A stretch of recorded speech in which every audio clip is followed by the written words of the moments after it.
president ever. Today, if you look at the time that we were brought here as slaves 400 years ago, we got the same results today. We look like we live in Beirut somewhere. Ambulance, fire department, police running up and down the street, all around our community. Oh my God, it's always dark. Dark. Even on the sunniest days. Day. I can't go outside and play. Play. On my block. On my block. On my block. On my block. Do something for our children. Have the same love for these young people like you got for the ones across the border, and you want to save them. President Barack needs to pay attention to Chicago. If he cannot pay attention to Chicago and the African American community, he needs to resign. Here we got a mayor in our city and our president of the United States who have passed legislation and have given up funding to create opportunities for new citizens to come into the United States, ignoring people who've been born and raised here. With the president setting aside all of these funds for immigrants and forsaking African American community and African American families, I think that's a disgrace. And Barack is from the heart of 55th in the city of Chicago. He saw this as a state senator, and he did not pay attention then. Mr. President, we're asking for you. You're spending billions of dollars in Texas, but we got a problem here in Chicago. We will not stand by this here and keep letting this senseless killing and shooting happening in our community. Again, as I... And there you have it, folks. Some people are starting to get upset with not just Barack Obama, but the whole Democratic machine out there. Prior to this, I was watching another video, which I'll try to play, where they were just telling how many of the African Americans are disenchanted now with the Democrats. And in the video, they're saying, look, there's no Republicans here. There's no Tea Party here. Don't blame them. Democrats are here. Democrats are creating this mess that we're in. And this dire economic situation. It's Chicago. It's the dire economic situation. Rahm Emanuel, Obama's right-hand man, is running that city. They have some of the strictest, most stringent gun controls, yet their killings are out of control in Chicago. And so, it was a very strong video. The other video I did put up on my website, we'll take a look in a second. This is Francesco Abbruzzino. This is the Uncensored Report, and it's a one-man show. Me, myself, and I do everything from this production to the research to the websites to everything to social media. It is unscripted, unedited. Basically, I read some documents, I put them up there, and I basically talk about them. Usually about an hour-long show. What I'd like to do now, though, is we're going to go ahead and what I normally do is look at the headlines and whatever's on the Scoop National News. So let's get you to a split screen there. This just made me laugh. Itchy situation, and it's about scabies outbreak at a Citrus County jail. The headline there, though, itchy situation. WFLA put that out. This is the video I was talking about prior to the one I just played for you, and they're talking about the broken party, inner city blacks abandoning Obama and Democrats, and they talk about the fact that, hey, you Democrats are doing this to us. We need to wake up. They're taking advantage of us. And they also, in this video, touch on the whole illegal immigration. Upset that Obama is more focused on helping out the illegals south of the border than he is our inner city, our communities, and the people that really are in need of it. I put this up, and it's amazing. I won't see a lot of hits. I just put it up there, but a lot of times when you put information like this, you don't see a lot of people pay attention. Why it's important, we just sold the United States about $1.5 billion in weapons were just approved for Saudi Arabia. Canada just approved a large weapon sale to Saudi Arabia. Both countries, you're not really supposed to be selling them if they're committing atrocities, human rights violations, essentially, which is this. And this isn't the first time. They hit a hospital in Yemen. This isn't the first time there's been some form of attack by Saudi Arabia on Yemenis in Yemen that wasn't a military target. Now, I don't know, do they have rebels hanging out in that hospital? I don't know the whole situation that just broke out. It's possible. I always enjoy putting these up because it's sad when kids go missing. I don't know if she ran away or what, but be it kids or adults, I always share those. I think it's important to get that communication out. This is a Muslim fighter. He's out there interviewing about the jihad, and next thing you know, a missile comes in and lands on him, and he's gone. Bear market. Essentially, the market today, yesterday, China took a dump, and the market was up. The futures are up, I think, almost 100 points. They've fluctuated, but for some reason recently it took a spike. And I'm doing the show a little bit earlier before the market opens because I got a busy day today. But we're going to talk about it because there is a bear market out there. David Bowie, let's take a quick listen to this, see what it's all about. Look up here, man, I'm in danger. I've got nothing left to lose.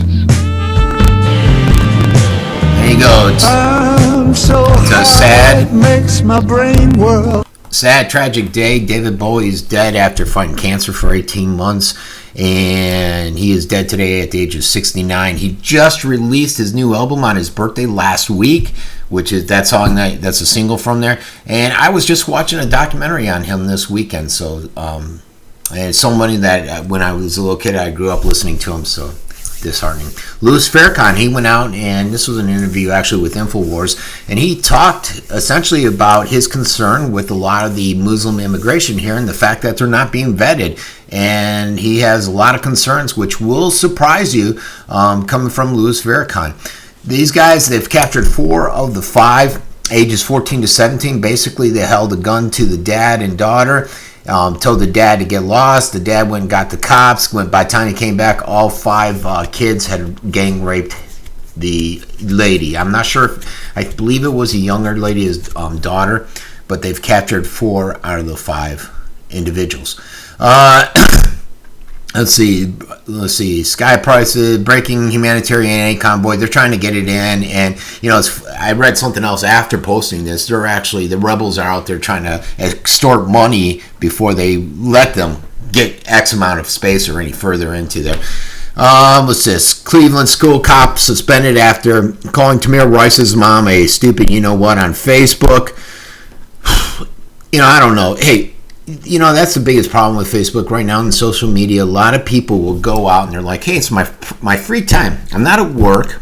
I'm not operating in the capacity of a police officer or under my business. And you make commentary, and it gets a lot of individuals in trouble. I'll see people that I know people on my pages. And again, if you don't know, I have this scoop that's in Sarasota County. It goes out to, I have over 60,000 fans on them. And you'll get people, and these are smaller communities, and you'll get people come on and saying some of the stupidest stuff on a public forum. And I know individuals will go look up their portfolios, see where they're working. They won't go there. They've even gone as far as to call that person's employer and say, your employee's out here making these comments. And just keep all that in mind, for folks, when you're out there on their pages. Girl gang attack. She was out there sunbathing, and some Muslim ladies did not like the fact that she was in a bikini, and they beat the heck out of her for being an immoral sunbather over in France. You're going to see David Bowie a lot out there today. Another teacher, notorious teacher, sex scandals. It's happening a lot. You're seeing it more and more. You're seeing it all too often. Poor kid.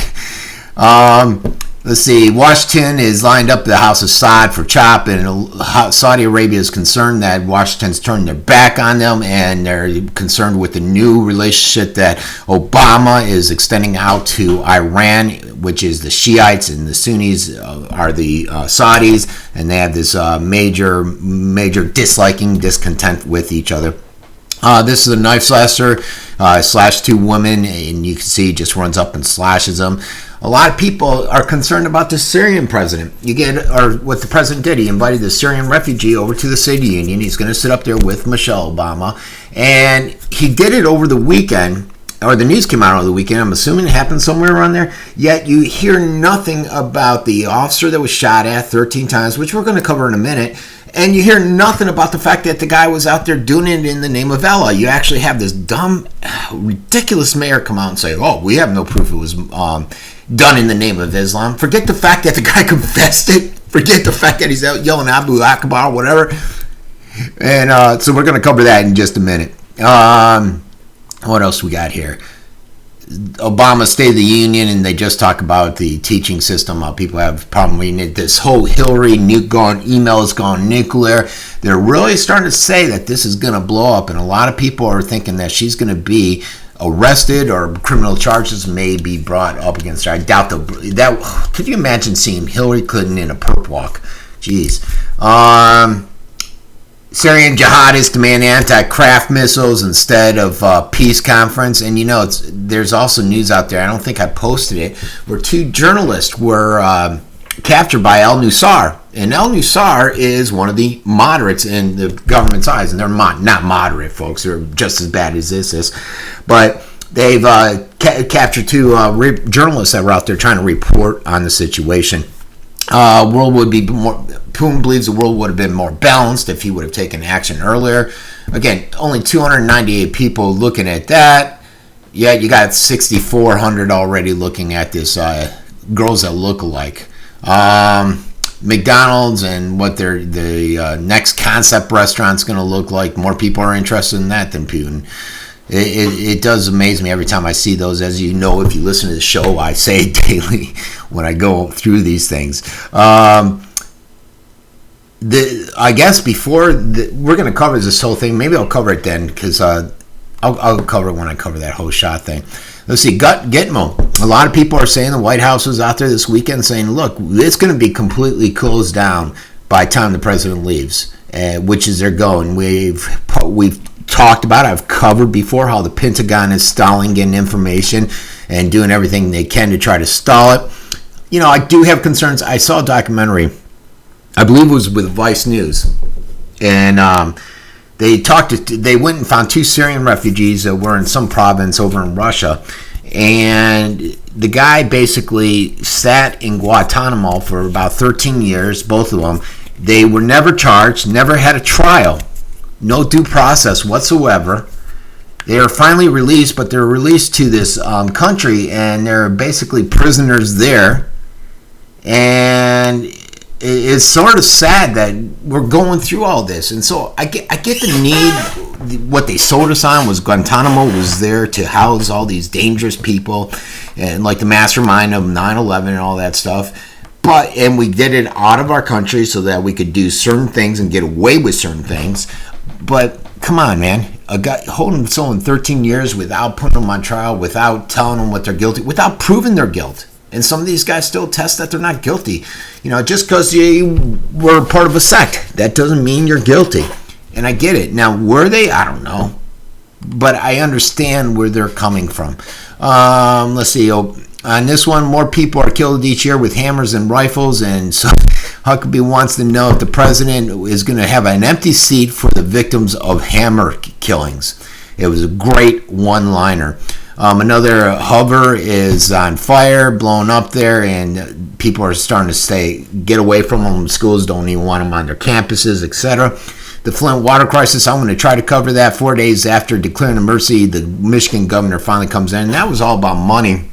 And I think they were all Democrats, folks. They wanted to try to save money, just like my local city is trying to do here. They're trying to save money, and they're putting up smoke screens because you're not really saving. They're saying you'll save $400,000, but that's the city will. But then that money is going to shift to the county. I'm still going to have to pay those bills, and I'm going to be stuck with less of a service.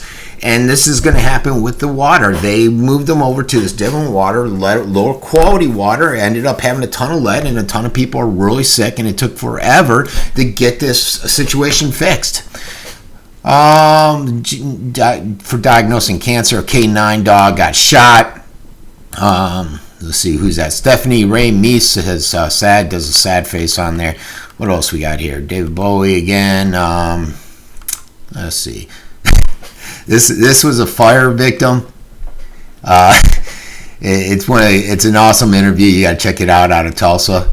I said not today. All right. Let me see what else we got. Hillary Clinton warned Donald Trump the latest attacks on her husband will not work. They'll backfire. People are starting to say that she's concerned about Bernie Sanders and the impact that he's having on her campaign. He's out there raising a lot more money than her. The big Vikings with that missed chip shot at the field goal. That guy's getting a lot of crap from that. And I think that was it. I think most of these are from yesterday over the weekend. A levitating guy hanging from a bus. This guy got caught beating his dog on video, posted it, so then someone beat the crap out of him, and that, wow, almost 30,000 people reached on that. A marlin attacks, 200-pound marlin. ISIS attacking the oil wells over in Libya, and you can see them from space, which was pretty neat. The dispersed smoke, not neat that they're being attacked, but just division. They're saying this is a new controversy over in Italy. She was in Florence, Ashley Olsen. They found her naked in her apartment with bruises, and it was after the boyfriend went looking for her because he had not seen her for a few days. So that's another kind. I don't know why they're comparing it to Amanda Knox, because Amanda Knox wasn't murdered. They believe she was part of a murder. Which was later overturned. Half of California licenses are being given out to illegals, and so that says it's an engaging one. This girl just a goofball, drunk. Never do this while drunk. It's not any easier. This lady here, and I said you just can't make this stuff up. Mom abandons kids for a sugar daddy and punches and tries peeing on police. All kinds of great news like that out there today, folks. All right, but let's cover the hard stuff because that's what I like to cover. And I thought first, let's cover the markets. And let me see, futures are still looking strong. We don't know what will happen. Like I said, China's market was down 5% again yet last night. And I know they're trying to fix it, both the Chinese government and the United States government trying to beef up the markets. Will it hold today? Will it work? And what it's not telling us, and what we're not seeing a lot of, is the fact of how bad the stock market is, and that it's a lot worse than what we're being told. I've had many stories posted. I've talked about it. How with the talking heads, basically the people on CNBC, it's amazing. You'll get the people on CNBC or Fox News, Fox Business, and they pay people to advertise on their channel. They're not going to go out there and attack these people. They're sponsors, they're advertisers, and there's a lot of politics that come into play there. But if you look at it, the average stock out there is down about 20% from where the peak of the market was. But you don't really see that because the overall market's not down that much. I think SP down almost 10%, Dow's down about 10%. And that's because you got a few stocks out there like Apple, I believe, was actually up on Friday. Google, Netflix, and a lot of them are carrying the stock, so they're hiding the real imbalance there. They're masking it, if you will, the decline of the market. When it closed on Friday, 229 stocks on the S&P 500 were down at least 20% off their 52-week highs. And that's what a lot of people say, that S&P is more of a barometer than the Dow Jones and some of the other markets out there. So, down 20%, 26%, whatever the market number is, it seems to me like we're in some kind of a bear market. And that's why this article by Michael Snyder was pretty interesting. And Michael Snyder's been pretty much on the whole time. You got him, you got Max Kaiser, Peter Schmidt, I forget his name. They're all been talking about this for a while. And they're saying it's going to get worse, that we've seen nothing yet. But you're seeing this rapid decline in the market. And they've been falling since the middle of, last year or something like that. This article stated that large company stocks on the S&P were down 22.6%. Mid-sized stocks on the S&P 400 down 26.5%. And so when you're looking at when you look at the true core numbers, there is something wrong. It's just like, it's all smoke and mirrors, folks. Just like with the inflation rate, I hit this all the time, where I go to Publix, I know there's inflation, but the government continues to tell me there is no inflation. It's at 1.5, it's a check. And that's because essentially you got, 30, 40 numbers out there.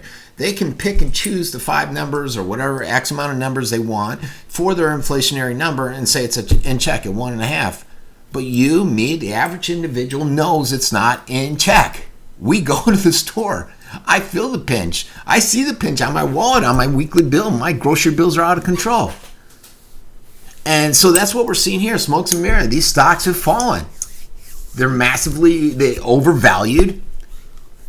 Just like you're going to see with the housing. They're saying the housing bubble is going to pop, and that's going to be worse than the last time it popped. And, if the market does continue to fall, down to 40%, essentially they're saying that'll bring us into the normal range of where we should have been because it's so inflated. There's such a bubble on the market. The global exports, they're collapsing. I think China's are falling through the roof. I was listening to CNBC this morning. They were talking about how bad they are over there and how that's going to impact the rest of the economy. And so you're seeing this whole shift out there. And people don't know what to do because they were sitting out there listening to the talking heads on CNBC. They were listening to the government telling us all, hey, it's great. And for some reason, there's this illusion that no matter what the real numbers are, you listen to these people in authority, these people that are supposed to be the experts, and you believe them. And you don't look at the underlying numbers and see and go with what's really happening. And you got these markets everywhere. Middle East is imploding. The stocks in Asia are imploding. We see that all the time. Currency's crashing. It's essentially a bear market, and people are starting to get a little panicky after what happened last week. And they do say possibly, it might calm down, possibly. But then it's going to kick in again. And so, this article did a great job at saying, look, when people ask you about the next financial crisis, it's here now. We need to worry now. And they had an excellent line at the end. It said, an angry bear has released after nearly 7 years in hibernation, and the entire world is to be absolutely shocked by what happens next. The angry bear has awakened from hibernation, and which was a great line. And so I think people just need to be aware of that. And I don't think there's enough attention being paid out there. I think the government is doing the best they can not to get that information out there. They don't want that information out to the public, to the masses. All right, now I did want to talk a little bit. We're going to talk a little bit about ISIS, about the Syrian refugees, about some of the terrorism that may be coming to a city near us like Philly, and then how CARE is out there trying to say, okay, we're going to cover that in a second. First, let's cover, basically, you got these hawks out there. Ryan, Paul Ryan, he's a new House Speaker.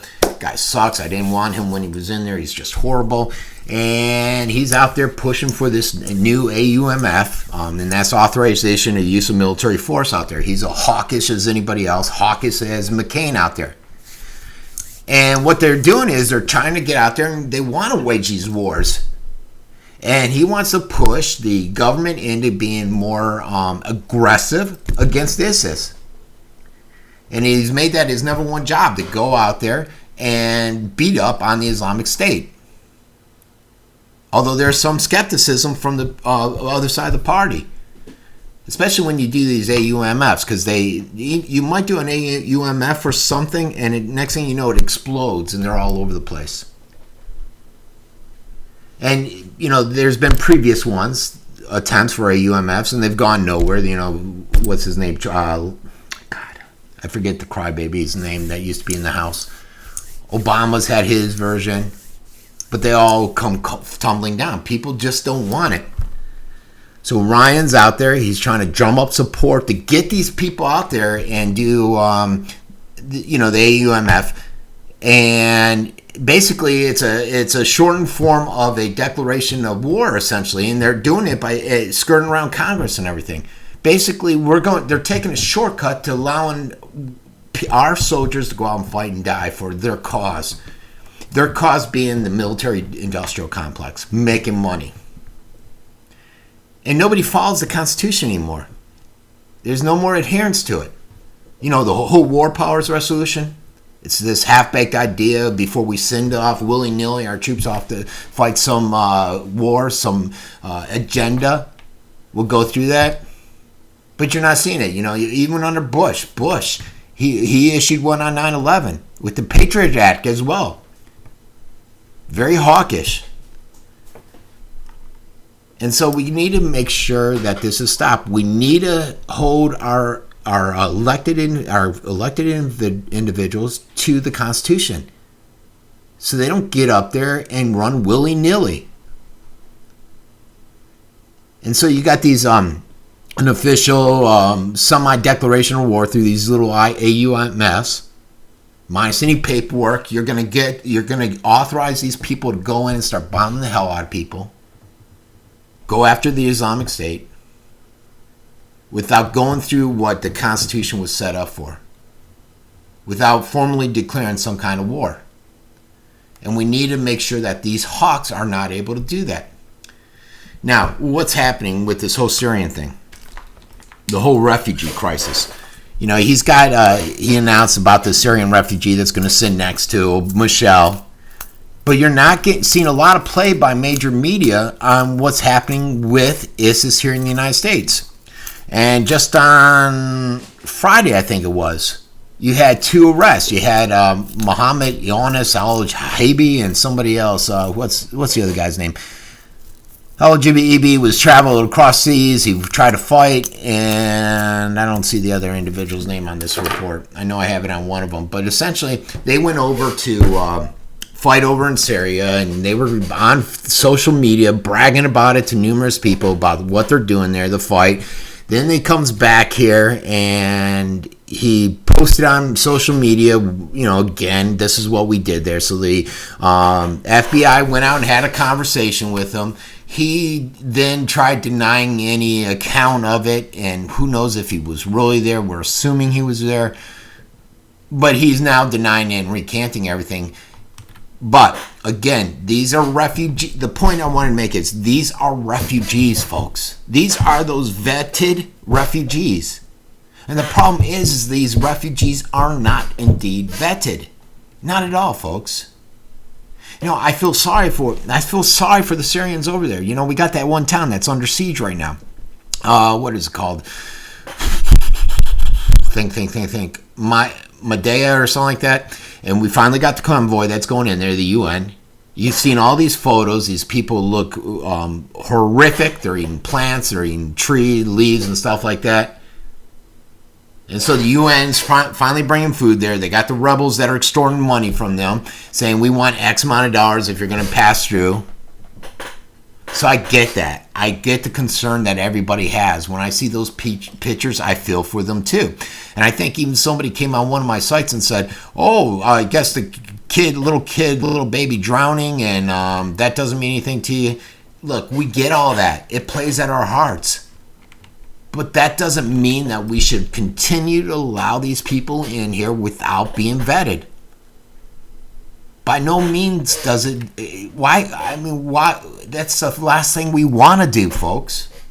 But that's what they're trying to get at us. They're tugging at our hearts, so that we'll let hundreds of thousands of Syrian refugees. And the problem with Syria, folks, is not that they're from Syria, but the fact that 95% of them are Sunnis. Sunnis, the same sect that ISIS adheres to, that Wahhabis adhere to, that Al-Qaeda adheres to.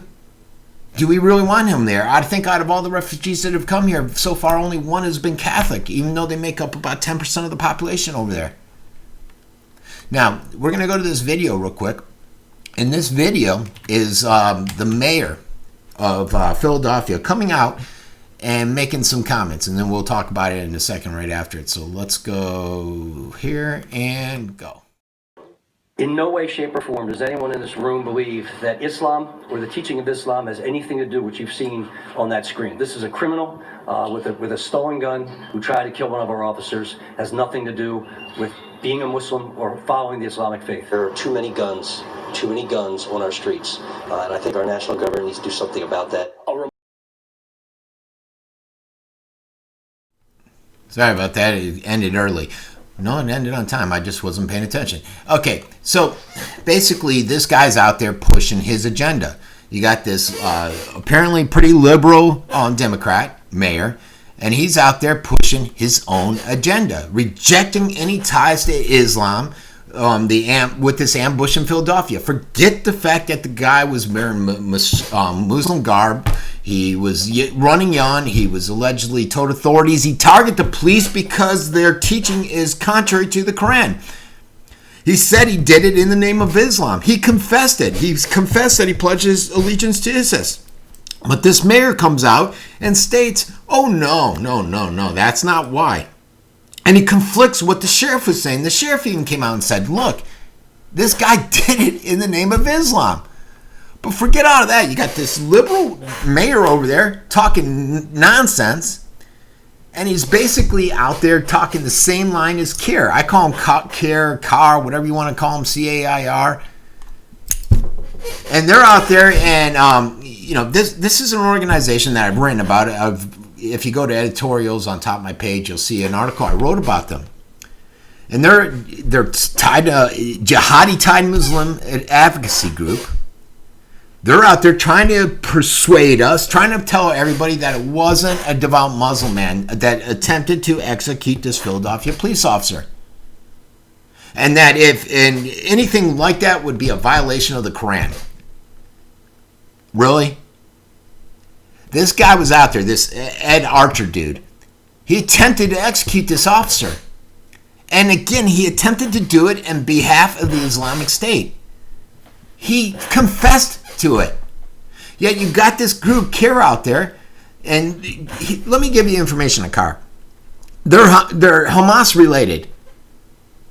They're out there. They're saying that this guy never he converted. He's got nothing to do with them. Forget the fact that he traveled to Saudi Arabia and Egypt. That it has nothing to do with it.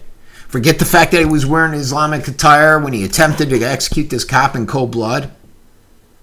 This group is, besides being tied to Hamas, a radicalist jihadist group, Yemen or United Arab Emirates came out and said, hey, this is a terrorist organization. We're not going to have anything to do with them anymore. Back in 2009, the FBI, the government, they produced a ton of evidence that established the associations of Cair and Hamas, which led the FBI to back off them sharply and reduce any kind of connection whatsoever with this group. And the list goes on and on. You can read my article, again, under editorial, I think on top, it's top linked on my page,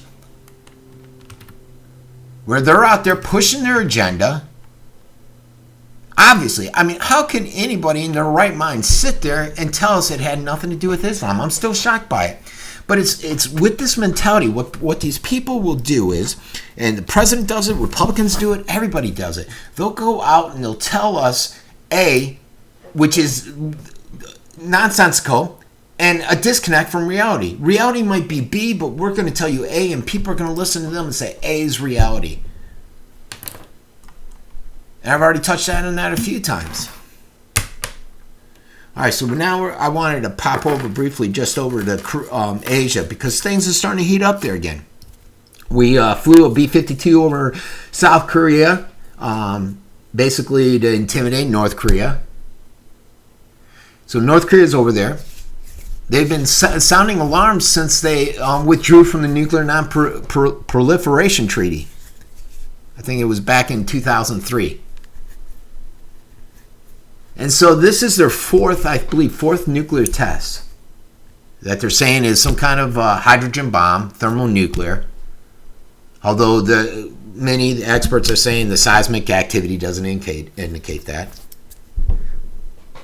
They're being roundly condemned by everybody, all the powers that be. But what I thought, I read a few articles, and this one was interesting in putting it in perspective. If you compare what they did to what we do here in the United States, and we've conducted more than 1,000 nuclear tests, and we continue to conduct subcritical nuclear tests, but you don't hear about that, and you don't hear the outcry. We plan on spending $1 trillion modernizing our nuclear arsenal. So you got the U.S., and the other nuclear armed countries out there, they're pointing fingers at North Korea saying, bad for you. We need sanctions. But we're not talking about not sharing our own role in fanning this whole nuclear catastrophe flame that's out there. And it's alarming.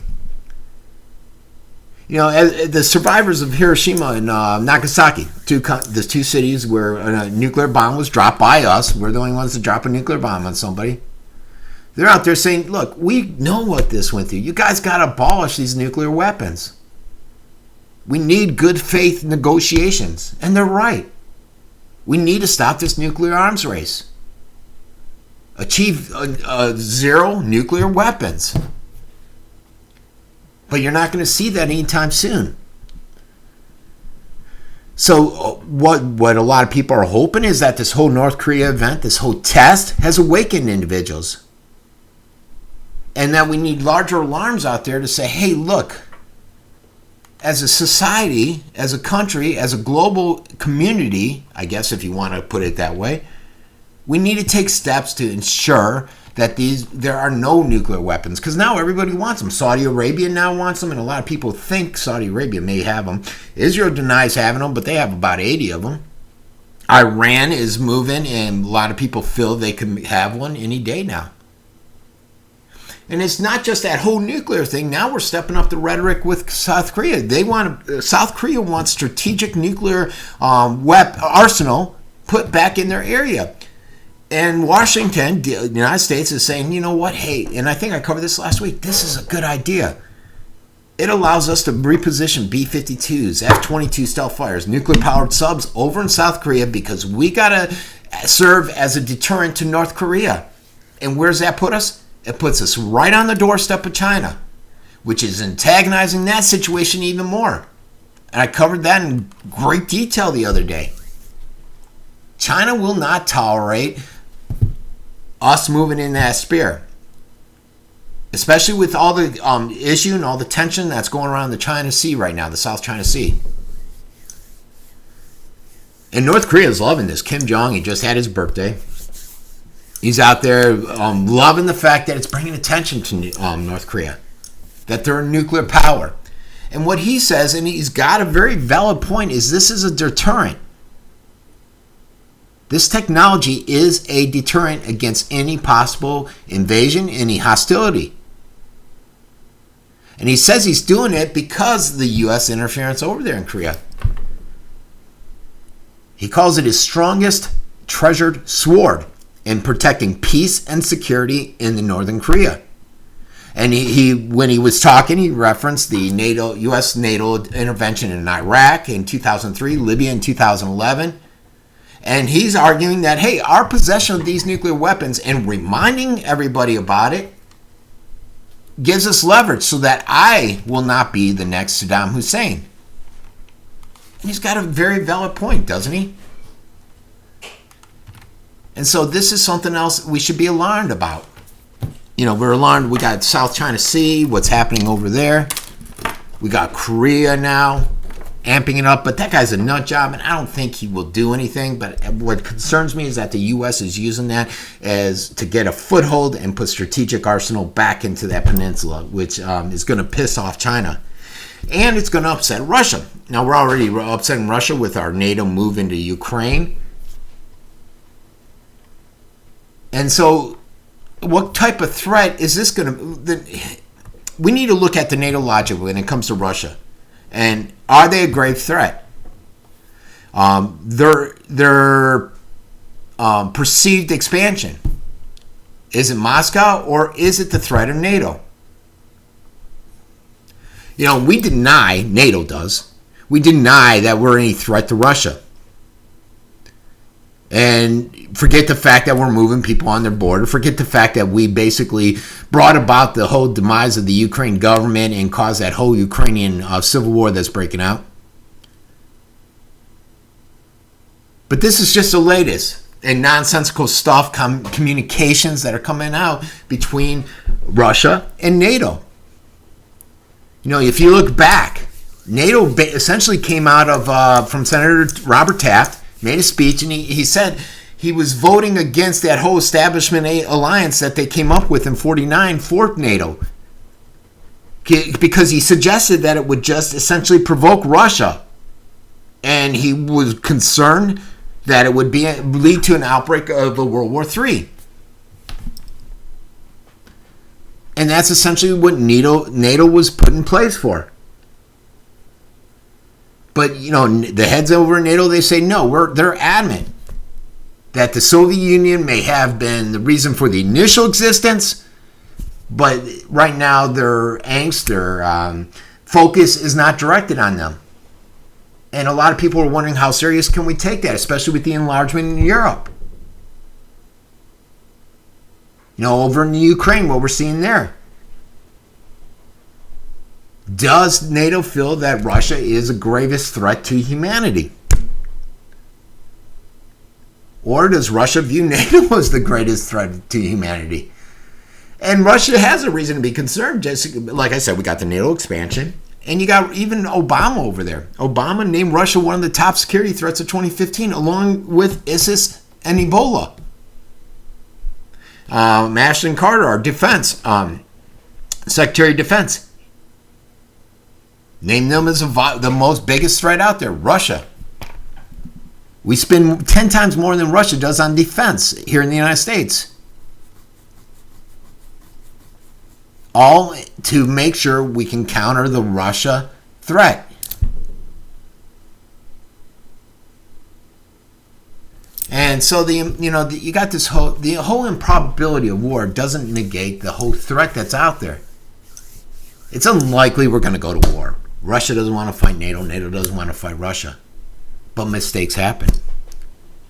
When we're right there on the Ukraine border, mistakes happen. We saw it in Turkey when Russia was flying across Turkey and they shot down their plane. Mistakes happen. Yet Turkey feels it's okay to go into Greece and fly into their airspace and nothing should happen to them. And a lot of people feel that how Washington has treated Russia ever since their fall of the USSR. Hey, we won. That's what we're entitled. You're no longer entitled to be a national leader out there, Russia. It's simply not allowed to conduct foreign policy, and us, DC, we do that ourselves. And when Russia does get involved in foreign policy, it's considered aggressive, antagonistic, and we need to put them in check. But is the real problem NATO? And that's what we need to ask ourselves. Or is it the Russian expansion? And again, I don't think it's Russian expansion. If anything, I think we've been overly aggressive here in the United States. I did want to talk about, let me see, because time's running out. What else? I wanted to talk about Flint. And I wanted to talk about Agenda 2030, which I don't think a lot of people know about. Let's just briefly touch on the Flint thing, because we're short on time again. And there's so much news out there, folks. I could talk for hours and cover all these stories out there. But real quick on the Flint thing, and this is a growing controversy, and there's more and more calls out there for this Governor Schneider's arrest over that whole poisoning scandal that's out there. And essentially, there are a lot of articles that came out just detailing what's happened out there and how there's a growing concern over some of the internal emails there between high-level staffers, essentially indicating that everybody was aware of the lead poisoning taking place in Flint in that public water supply for about 6 months before this governor came out and declared emergency. And they have the emails, they have where the Snyder's chief, Dennis Muchmore, wrote about an unnamed high-level health department staffer and how this individual was frustrated with what was occurring over in Flint and that action needed to be taken.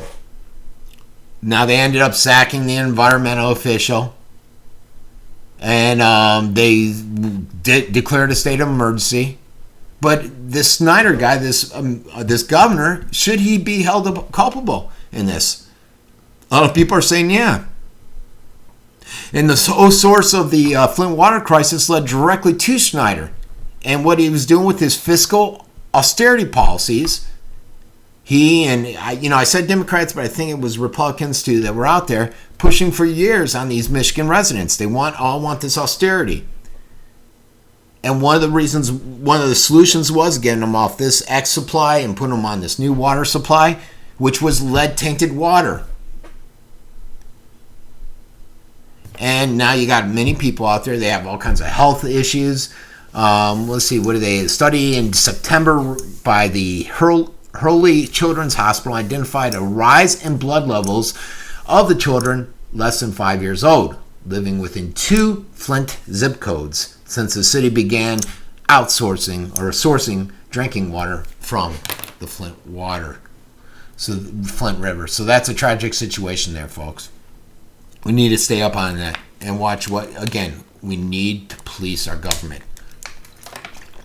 It's great that they want to save some money, but are we giving up certain services, certain quality for that money?